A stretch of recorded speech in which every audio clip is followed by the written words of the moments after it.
We begin Checkpoint with the figure of $160 million. Checkpoint can tonight reveal that is what so far has been spent on re-repairs to homes damaged in the Canterbury earthquakes. $160 million. That's not repair work, that's repair work on the repair work. $160 million of public money so far. That figure is more than double the overall estimate Gerry Brownlee gave to Parliament less than 2 years ago. As for the cost of the second-time repairs, it's estimated that they will be in the vicinity of some $60 to $70 million overall. 22 months on, an overall figure of $60 to $70 million has become a so far figure of $160 million, an increase of 120% with more to come. And Checkpoint can also reveal that figure does not include cash settlements, increasingly common in Christchurch in the past 2 years. We obtained this material under the Official Information Act. I spoke to EQC Minister Megan Woods earlier this afternoon. I think one of the things that was really evident to me back there, that the previous National Government were willfully ignoring the scale of the problem in front of them, and the fact that they couldn't see the fact that they needed to scale up and have more staff and do things differently was really evident back then. And I think the numbers that we're seeing that have had to be spent on these repairs are testament to that now. I have an EQC document from September 2016 released to us under the Official Information Act. It estimates, and I quote, that 16.3% of all homes, all work completed under the Canterbury Home Repair Program has had callbacks associated with it. That's right, and I think this was evident back in 2016. It was actually evident way before then, John, that there were problems emerging with the problem. We could have actually got people back on with their lives if the previous government had been willing to face the scale of this problem and actually scale up the organisation to deal with it then. And we need to make sure that we've got the systems right, because each one of these, whether it's one or if it's 10,000, is a life that isn't back on track in the way that it should be. So one of the things that I've done since I've become Minister is ask for a claims management process to be put in place so people aren't pushed from pillar to post when they have to come back and ask for their house to be re-repaired, which, face it, can be pretty soul destroying. You think your house is fixed, then you've got to come back and have a second bite of it. So one of the things that I've asked is have the organisation ready for these claims when they do come back in, and that is a change that has been made in recent weeks. And you talk about claims coming back in future tense. What are the projections? So $160 million of re-repairs is work to date. What are the projections about what is yet to come? Well, that's something I'm still getting clarity around, John, and something that I'm obviously actively interested in as the responsible minister, that this is something that the Crown has liability for, and we need to ensure that we have the resources in place so that people's homes can be fixed. But from a Crown perspective, we also need to know what the impact on the books is going to be. So EQC have not been able to tell you what their projections are for... Some of the work that we're working through, and that Christine Stevenson, who's my independent ministerial advisor, she's doing some really good work in there. And of course the board under the new chairwomanship of the interim chair, Damonette King, are working constructively about getting me some of that information. Can we talk about cash settlements? The figure of $160 million, so that is repairs on repairs. Does that include cash settlements? No, and that's the point I made first up, that 160 is just the managed repairs. So that's when either EQR or EQC has facilitated someone going back in and doing the work to repair your home. It doesn't include the people that have taken the cash settlement and then have gone and contracted a builder separately. And I've asked EQC to get me some clarity around that number urgently. So we have a figure of $160 million, and that is just managed repairs. We have an unknown amount of cash paid out over and above that, and we have repairs that have yet to be remediated, which aren't even in the books. What is the full and final figure going to be, do you think? Well, look, I'm not prepared to take a guess at it, but one of the things that does frustrate me is that some of these repairs have got worse because they weren't dealt with quickly. That obviously time can make things that are broken a bit more broken. So that is something that frustrates me a lot, and something that I have asked EQC to get me the clarity around what is it we could be looking at. There will be some speculation around that, but we need to at least have a ballpark of what it is that is sitting out there and needing re-repair. Why don't we have that 7 years after the earthquakes? Why don't we have those figures? Well, that's precisely the question I asked, and precisely the reason I appointed an independent ministerial advisor. You talk about a failure of leadership or of management. Who has failed? Well, I think it's a failure of political management, I think, and leadership. That the minister's responses, the previous minister Gerry Brownlee back in 2016, was to not take this seriously. It was willfully downplaying it and making light of it in some ways. And I didn't think it was acceptable then. And I knew there was a bigger problem when I was the opposition spokesperson, and it gives me absolutely no sense of delight to be proved right here. But everything that I suspected was happening in terms of the volume that was awaiting and just around the corner was there, and I think the previous government needs to take full responsibility for that. Okay, the minister's failed. If I look at the EQC paperwork, it seems to me to be full of equivocation, and I just wonder, where was the leadership from the organisation called in fact the Earthquake Commission, whose job was to get it right? Was there a failure from the ground up? Well, one of the things I'm interested in as the new minister is making sure that what we have is an organisation that's capable of fixing it now. Sid Miller, the new CEO, has been there for a year, so this is something that predated him. A number of the executive team are new and weren't there at this time. I think the most important thing, John, now is that we do get in place the structures that we need to get this right and to get people's homes fixed so they can get on with their lives.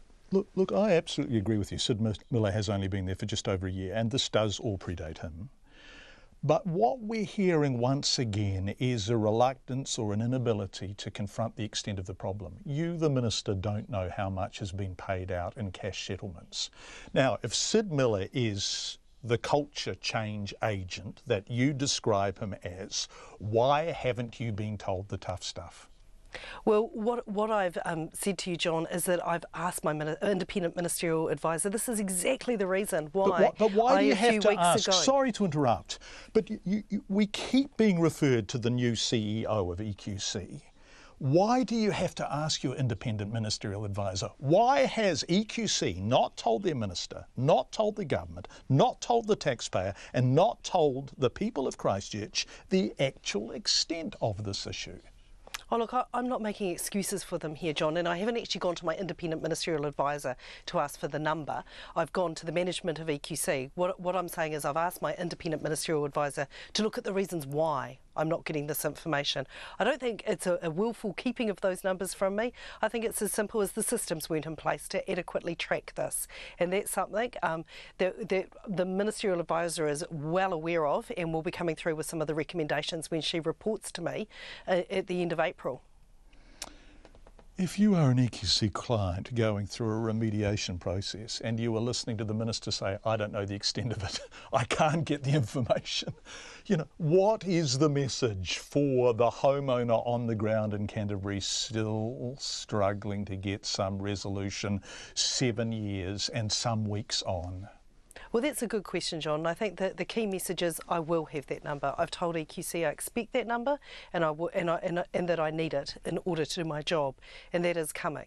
That wasn't included in the OIA that was sent to you. I actually asked whether that included cash settlement as well as managed repair, because I think that's a really important distinction to draw. Because as you identified, that since 2016 there has been an emphasis on getting people to accept a cheque rather than have someone to go in and repair their home. I think the key message, if you're one of these people who's discovered their home has to go through this yet again and be re-repaired, is that this government is taking it seriously. We're making the changes that are required at EQC to make it an organisation that is capable of fixing your home, and that we stand by the responsibility that your home needs to be fixed, and it needs to be fixed right.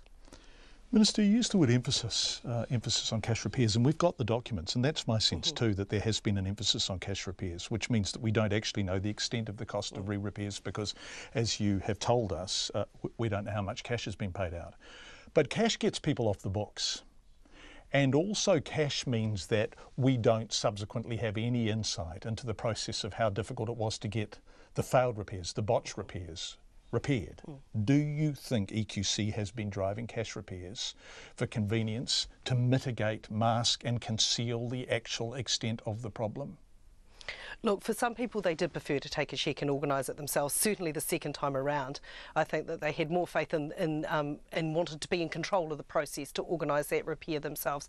But look, as a local constituent MP who's been working on the ground for 6 years in Christchurch, I do know that some people did feel pressure to take cash settlements, and it's something that I talked about as the opposition spokesperson, and my colleagues have talked about also in terms of the experience of being constituent MPs, and that we know it's a matter of fact that there was a winding back of the managed repair programs. Minister, have you been left a mess here? Look, absolutely. Absolutely. The previous government has left an absolute mess in regard to EQC in Christchurch and in Canterbury. It is something that we are determined to fix. I'm not prepared to perpetuate the problems that we've seen in the past. I'm making the changes that are required. It's simply not good enough for me that people were left unable to get on with their lives, and I'm not going to sit by and let that happen. Megan Woods, we wanted to speak to the former Earthquake Recovery Minister Gerry Brownlee. He has not accepted a single request for an interview on Checkpoint in the past 2 years, and we have made many. Because we knew this material would be coming under the Official Information Act, we formally approached him again. Last Thursday we requested an interview on the cost of re-repairs. We put in 2 more requests yesterday and another request this morning. We received no response to any of those requests. So after we interviewed the Minister and given what she had been saying, we phoned Mr Brownlee.